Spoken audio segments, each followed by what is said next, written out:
Inside this box is a candle from 1982 that's been waiting a hell of a long time to be lit for the very first time. Let's talk about its overall presentation, see what's inside, test the cold throw, light it up, and find out how it burns and smells after 42 long years. Let's go. Hi, my name is Jay Catalano. I purchased this unopened, unused, and unburned antique candle from 1982 because I wanted to see how it would burn after surviving disco, Y2K, and the fashion crimes of my youth. But before we do that, let's dig in deep and talk about how candles were presented back in the 1900s. That just sounds old. The box. My 42-year-old candle came in a box from a company some of you might know already. I'll talk about that in a sec, but the box is a tan box, or at least I'm assuming it's tan. It might have started out stark white, but with age, well, you know what happens to beauty when age takes over, and thankfully, it hasn't taken over too quickly on this face. Please. Anyway, the entire box is stamped of burgundy colored Christmas holly, as you can see on the bottom of the box, which holly on a box means it's a Christmas candle. And as we spin this box around, we can see Christmas themed artwork on the front and two sides of the box panels. Okay, are you ready to know where this candle came from? Can you guess? I truly don't think you can figure it out unless you've had one of these candles before, which would mean you either still have leg warmers in your closet or you've been time traveling to the 80s. God. Okay, time's up. This candle came from Avon. Yes, Avon. You know, Avon, the company where the Avon ladies went door to door selling beauty products. Did you know they sold candles too? I had no clue, but when I looked it up, I saw they're still selling candles to this day. Look at what it says on the top of the box. Avon Spice Covered Candle, Frosty Mint Candle, 1 3/8 of an inch. You know what that means?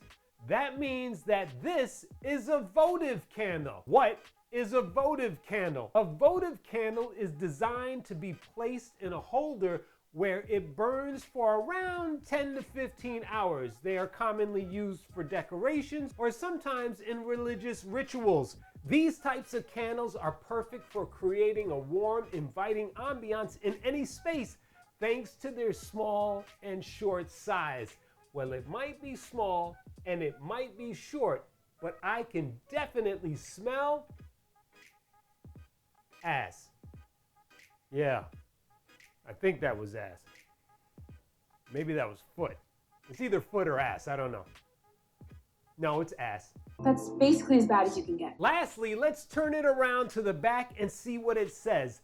Avon brings the sense of Christmas to every room in your home with colorful and warmly aromatic fragrance candles. When the candle is used up, wash the candle holder by hand with mild soap and water. Do not clean in the dishwasher. Refill with Avon Candlelit. Avon Products, Inc., Distributor, New York, New York, 10019, copyright Avon 1982. All rights reserved. Well, there you have it. This is a candle from the Avon Company dating back to the year 1982, straight out of New York City. Interestingly, I was born and raised in New York City, but in case you were wondering, I had no ties with Avon back when I was a kid or as an adult. So I had to dig in to see where it was located and if it was still there. And from my research, I found that in 1982, Avon's distribution center in New York City was located at 9 West 57th Street in the 10019 zip code. The building, known as the Solo Building, housed several prominent businesses, including Avon's corporate offices and distribution center. Avon moved into the building in the early 1970s, but moved its operations in the late 1990s. Fortunately, Avon is still in business, but unfortunately, they recently filed for Chapter 11 bankruptcy protection. Pretty cool stuff I found, huh? Now, where were you in 1982? Not born yet? Mom's belly? Or were you getting physical, like Olivia Newton-John? Does anybody remember the WAP? Okay, enough physicality. Let's open it up and see what we have inside. The booklet. Inside the box, I was lucky enough to find a booklet. On the front, it has their Avon logo, and in bold lettering, important candle burning instructions. Then in italics, it says, read carefully and save for future reference. Inside the little booklet, we find general instructions with bullet points listing out what they want the public to know. It says, remove char and trim wick before each use. I find it interesting that they say to remove the char, or as we call it, the carbon ball or mushroom, before it's even burned. I guess they're being proactive. Never drop burned matches or other objects into the candle. Now I know people sometimes can be stupid, but are they really dropping objects into the candle in 1982? Was the 80s that dumb? Don't answer that. Anyway, always keep burning candle out of drafts, away from flammable materials, and with ample overhead clearance. Where the hell are people burning candles with no overhead clearance in 1980s? Under the bed? In the doghouse? Inside the sock drawer? Do not burn candle without a minimum of 3 feet overhead clearance, too close to a wall, near combustible materials, or in an enclosed area. Yep, someone at Avon believed that the people of the 80s had to be dumb. They just told us the same thing again just to make sure we don't light the candle in a toy house. Place a trivet or protective covering underneath any holder to protect surfaces. This seems pretty in line with what we ask for people to do today. Never extinguish the flame with water. Now, this is something that most people don't realize, and it's actually something that probably should be stated today. Never extinguish a candle with water. Why? It can cause hot wax to splatter and glass containers to shatter, leading to burns or fires. It can also cause the flame to flare up, producing smoke and soot. Crazy, right? Then, as we turn the page, in all caps, it says, never leave burning candle unattended. Now, let's be real. We put that same messaging on our candle safety labels today. And by the way, in case you're looking for awesome labels, check out my Etsy shop. I sell candle labels, safety labels, thank you cards, and candle care cards. Link is in the description. As I was saying, in today's candle making scene, we put that same messaging that they put in the 80s. Never leave burning candles unattended. However, nobody follows this rule. I mean, how many times have you gone to the bathroom, fallen asleep, or left the room with a burning candle still burning? I'm not saying it shouldn't be stated, but let's be real, nobody follows this safety guideline, nobody. Now that concludes the general instructions. Following that, there is a new bolded category that says all candles and refills except tapers. The first bullet point says each contains a special material that snuffs out the candle at the end of its burning. The colored residue left at the bottom is that material. This is cool and hopefully something we will get to see when we burn the candle. Apparently, there's a special material that extinguishes the candle at the bottom of the burn. Pretty cool. Remove the residue of the old candle and clean the holder thoroughly before inserting the refill. This seems pretty standard, right? Use only Avon refills with Avon candle holders. This is good marketing. Use only my product, not the competitors' products that are a hell of a lot cheaper. Use mine. Always place the candle in the holder before lighting. I wonder how many people actually lit the candle, then put the refill in the container. The 80s. As we flip the booklet over to the back, it has more instructions for refill candles. It says, during use, candle holder will become warm and should be handled with care. Notice how they use the word warm and not hot. Interesting choice. How hot do you think the candle will get? Can't wait to find out. Finally, it has a third and final bolded category, taper candles. Bullet point 1 says place taper in holder securely before lighting by twisting downward firmly. There must be something that grabs onto the refill candle. I mean, why else would you need to twist and press down firmly unless it's a very snug fit? We'll see. Do not burn below 1 inch of base. Now this guideline must be for their other candles because this candle is only 1 3/8 of an inch. I mean, a 3/8 of an inch burn is like, what, 5 minutes of burning? Doesn't make sense, and we are burning this candle all the way down. I don't care what Avon's trying to tell me. Never remove burning taper from holder. Another one of those we must have been stupid in the 80s tips.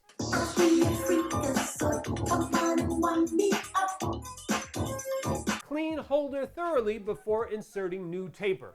This point was made before, but hey, I don't know about you, but let me tell you something about blondes. Sometimes we either need to hear things 2 or 3 times before it sinks in, or sometimes we forget that we said something and repeat ourselves 2 or 3 times. Or sometimes we forget that we said something and repeat ourselves 2 or 3 times. And lastly, it says Avon Products Inc., New York, New York 10019, copyright 1981, all rights reserved. Interesting. 1981, this actually could be a candle from 1981 and not 1982. Or it could be that the box was made in 81 and they had leftover boxes to use in 1982. In any case, it's older than the last time you fit into your high school jeans. And by the way, I could actually still fit into my high school jeans. I feel bloated. The candle. Here is the candle. Yep, this is a votive candle. You can definitely tell by the size. The glass jar is designed with a diamond pattern around the entire jar, and inside is the candle. But here's the million-dollar question. What type of candle wax did they use in 1982? Did they use beeswax? Did they use soy? Or did they use coconut? The answer is none of them. They used paraffin. I'm sure some of you, if not all of you, hopefully already knew that. Duh. In 1982, Avon primarily used paraffin wax for their candles. How do I know? Because paraffin wax was the most common type of wax used in candle production during that period. Anyway, the paraffin wax was dyed with a green dye to complement the theme of Christmas, which leaves one other thing to mention: the wick. Now, what kind of wick did they use? As you can see, it's pretty obvious. You guessed it, a wooden wick. I'm just kidding. It's a cotton wick. The cold throw. Okay, so we know that the scent is frosty mint, but there is no real way to know for sure what ingredients were used to give this candle its scent. However, given that it's a Christmas-themed Avon candle from 1982 labeled as frosty mint, the scent combo is likely put together to capture the holiday spirit, which focuses on the minty theme. The candle probably features a primary note of peppermint or spearmint for a frosty, refreshing aroma. This might be in addition to a scent of pine or fir, which gives the feel of Christmas trees and hints of cinnamon or cloves to add a bit of warm, spicy holiday touch. Lastly, I would think a touch of vanilla may also be included to balance out the mint and spices. Let's have a smell. I definitely smell a peppermint or a spearmint smell. In fact, it reminds me of Wrigley's spearmint gum. That is possibly what they were going for, because Wrigley's spearmint gum was a very popular gum when I was a kid. Anyway, unfortunately, I do not smell other hints of scent other than ass. No, I'm kidding.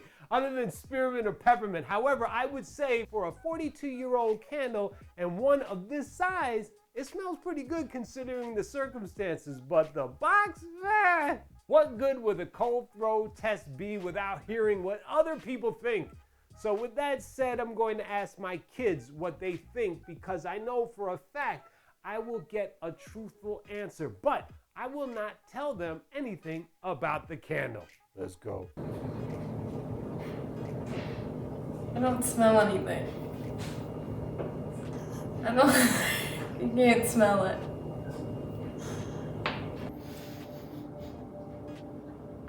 Like Capo? Capo the dog? Yeah. That's it. No scent? No. You don't smell anything? No. Okay, so both my 13-year-old daughter and 14-year-old son really couldn't smell anything. However, my son did say it smelled like our dog, Capo. Now, to be fair, I just bathed my dog the other day, so he smells clean, so I'm pretty sure that's what he meant. Although he did follow it up with I don't smell anything response. Unfortunately, they don't smell anything, but I do. But let's see what my wife thinks. Again, I won't tell her anything.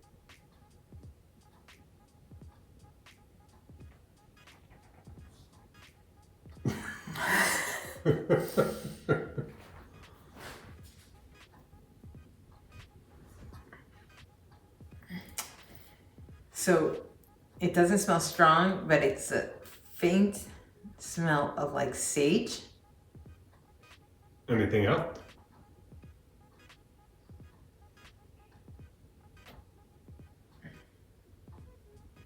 No. Well, the good news is, even though my wife smelled sage, which is more of a fall scent, she smelled something. And at the very least, she was closer to Christmas than my kids were. And to be fair, I didn't tell my kids or my wife anything, and I already knew that it was a frosty mint smell designed for the Christmas season. It's possible I'm biased in my judgment. Okay, so now we know what everyone in my family thinks. Let's see how it performs when it's burned. The burn. Because this is a votive candle and it will burn for about 10 to 15 hours, maybe shorter, maybe longer, who knows. I'm going to burn it in my office. I feel my office is a small enough room where if there is any hot throw, I should be able to smell it. Let's test it out. As you can tell, the initial light up went well and the flame looks healthy. After 5 minutes, the flame looks good and you can start to see a bit of a melt pool forming. Unfortunately, I didn't smell any hot throw when I leaned in to take a whiff of the candle. Anyway, I will let it burn for 4 hours and be back. I'm back early. Unfortunately, at the 49-minute mark, the candle started to self-extinguish, most likely due to the wick breaking down. There is a nice melt pool going, but even with the nice expansive melt pool, I wasn't able to smell a hot throw. No matter what, I'll keep it going to see what happens, but I don't have much faith. Well, boy, did I speak too soon. Don't write the 80s off just yet. Will you have a look at this comeback? Here we are at the 1 hour mark. Only 11 minutes ago, I was ready to take the candle out to the backyard and shoot it. Now it's starting to flourish again.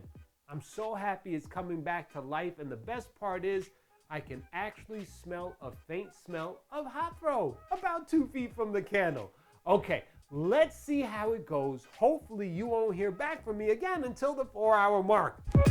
Well, that was a pleasant surprise. The 42-year-old candle survived the first 4 hours and actually looked pretty good all in all. I have a theory as to why it started to fail and then regain its strength. My theory is that the top portion of the wick has been exposed to the elements for the last 42 years, while the wick directly underneath the wax has not. During the first hour, the wick might have had pockets of weakness depending on where the flame was at the time. After the 1 hour mark, it started to find the more preserved wick underneath the wax, which gave it its renewed strength. I could be wrong, but it's a theory that I believe is at the very least logical enough to mention. So smart. Hopefully there is more good burn to come. Well, let's talk about the first 4 hours and how the candle performed overall. To my surprise, I was able to smell a little hot throw when I left and re-entered the room. In fact, I asked my daughter to do the same thing and she too smelled it. It wasn't super strong, but it was noticeable. I mean, let's be real, it's a 42-year-old 1 3/8 inch candle in a 12 by 12 room. How much hot throw does one expect to find? Now, even though the candle looked like it was about to fail and then it regained its strength without any help from me, the wick looks pretty good. And there's no mushrooming or carbon ball whatsoever. In addition, the melt pool looks pretty good. Some might even say that it's tunneling, but it's not. There is a decent amount of hang up which should thin out the lower it goes. Anyway, I will let it cool down for a few hours and then we'll continue to burn it. Okay, I'm back.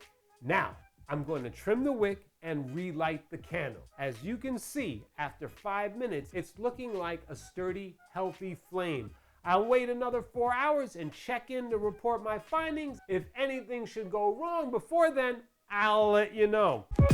Okay, 4 hours has passed and look at how awesome this looks. The melt pool is pretty awesome. The flame is perfect and I can actually smell the scent. Again, this smells like peppermint. It's not the strongest smell, but it's definitely noticeable when I walk into the room. Also, the surface jar temperature is around 115 to 120 degrees, which is comfortably below the maximum of 140 degrees.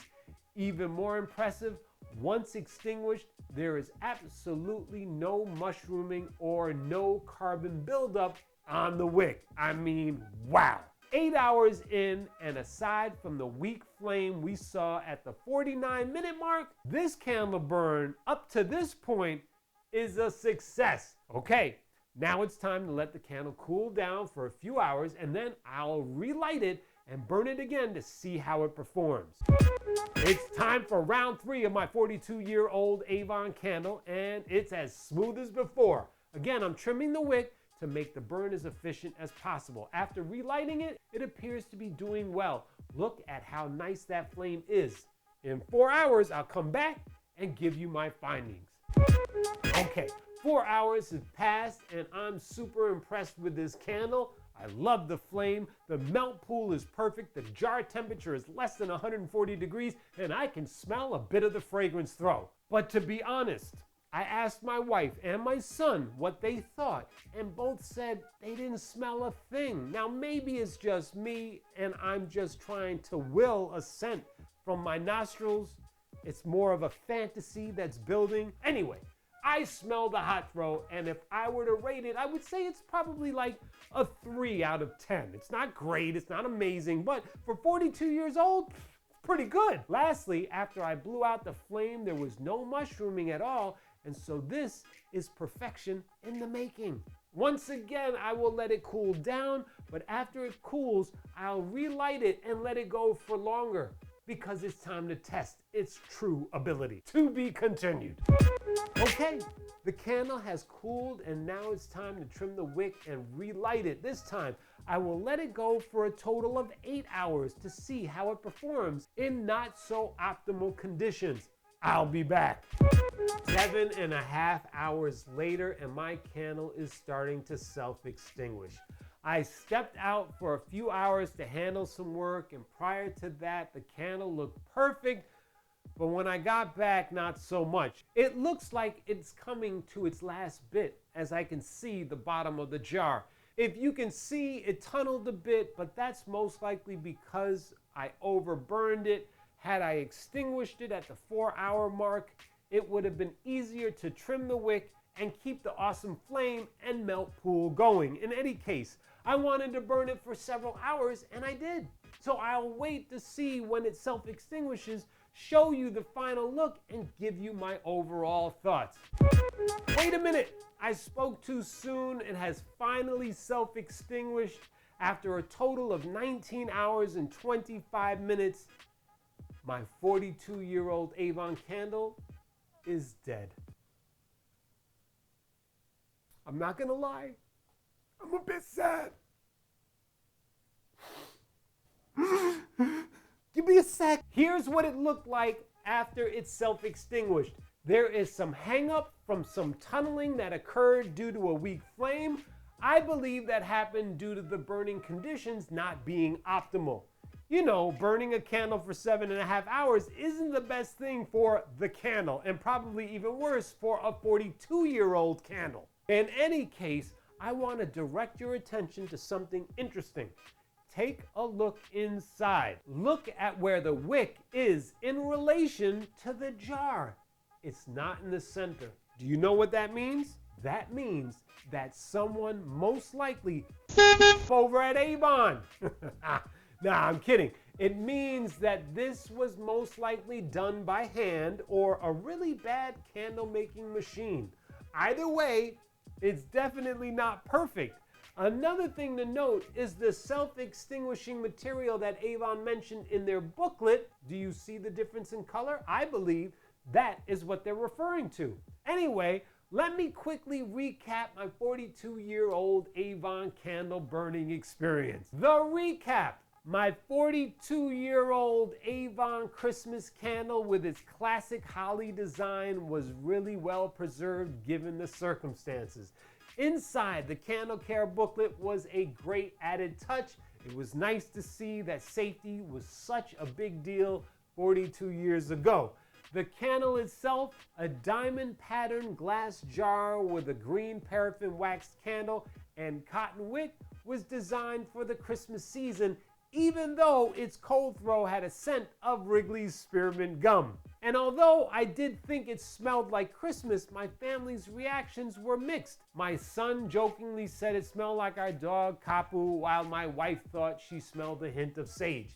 When it came time to light the candle, the flame seemed a bit shaky, but just as I was about ready to call it quits, the wick surprised me by pulling through, giving me a very faint hot throw, which to be honest was quite impressive after 42 years. In the end, the candle burned for a total of 19.5 hours, and aside from a not so centered wick, the melt pool, flame, and jar temperature were all perfect. Overall, my vintage Avon candle, in my opinion, was a huge success, and I'm glad I had the chance to burn and learn all about it. And take a look at these videos that are popping up now. They're gonna help you on your concrete, hydrostone, and candle making journey. Until next time, thanks for watching. Ciao.